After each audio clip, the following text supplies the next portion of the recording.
the United States? How's the economy looking? Well, I think we're past the place we were last year when we were at Davos and everybody was worried about the world coming to an end from an economic perspective. And I think there is a sense of cautious optimism around the place. It's sort of become clear to people that, you can't constantly live in a crisis. You have to find a way of growing your way out of a crisis. And I think what you're seeing is cautiously that companies are going out and investing in growth, investing in being more competitive, both on a local basis and on a global basis. So I think, and I believe that is... Offering billions of dollars for Groupon, for example? Well, I think you have to understand, we talked about this internet nation. I think we have to change our mindset because we're no longer in the internet bubble that used to happen in 1999, which was all about users and eyeballs. We're actually talking about real money here and real growth rates. So this is a real world valuation. There are people out there who are creating tremendous amounts of revenue, and it is easy to create revenue. You launch a product and service on the internet where there are 2 billion people connected. It's no longer interesting to have 500,000 users or 1 million subscribers to a newspaper. It is interesting to have 100 million people. So when you get 100 million people to do something and you can extract a few dollars each from that user base, you're suddenly talking billions of dollars in revenue. So we are turning, the internet world is no longer that fictitious world that people thought about in 99. It is a real business that, offline life imitates online behavior.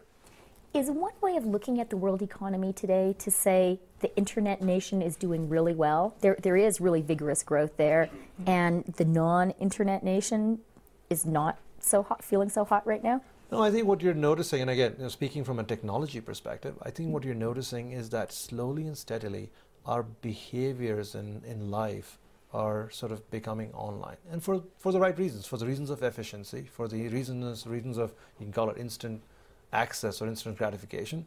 Today I go consume my news on the internet, right? I can find multiple sources and look what I want. I can consume my entertainment on the internet. I can shop on the internet. I can go buy things that I want to buy. I communicate on the internet. I don't write letters anymore, right? So if you think about it, many things we did in the past which are slightly inefficient, we're doing them on the internet, which are now more efficient. And similarly, the dollars are going to follow that kind of behavior. So are we seeing a transition? Are we seeing rapid growth in one part and not as much rapid growth in the other part? I don't know, but I do think this shift is going to continue. So Nikesh, we only have time for one more question. You are obviously Indian. Do I get to ask the question? You're going to ask me the question? No, you don't get to ask the question. You can have your own show. Do a YouTube show. I think he would be great, and I would love to be your guest. Okay, you can done. ask me anything That's you want. the deal. We'll do that next time. Okay. You do realize it's shifting. The power is shifting. It is. There you go. But another way the power is shifting is to the place that you're from, the emerging markets. Mm-hmm. And you are still, I think, really closely connected, not only through Google, but you're on the board of Bharti. What do you see happening in the emerging markets, and particularly the emerging market companies? Do established Western companies have anything to learn from them?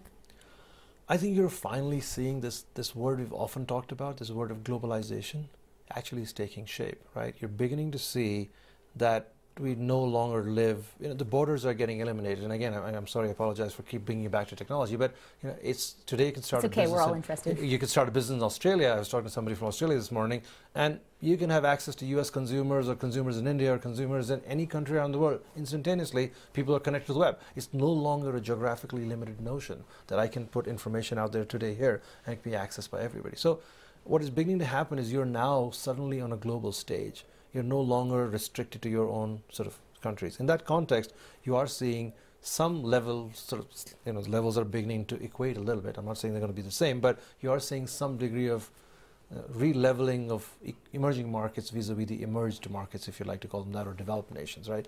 And I think that trend is going to continue. You're seeing tremendous GDP growth in emerging markets. You're seeing they're going ahead and investing in infrastructure. As I said earlier, the way to get out of this is to go ahead and go ahead and invest in infrastructure. And that's what we're seeing in emerging markets, and I think that is going to continue. What's the one final question? What's the one development or innovation or company that you're excited about that most of us would never have heard of?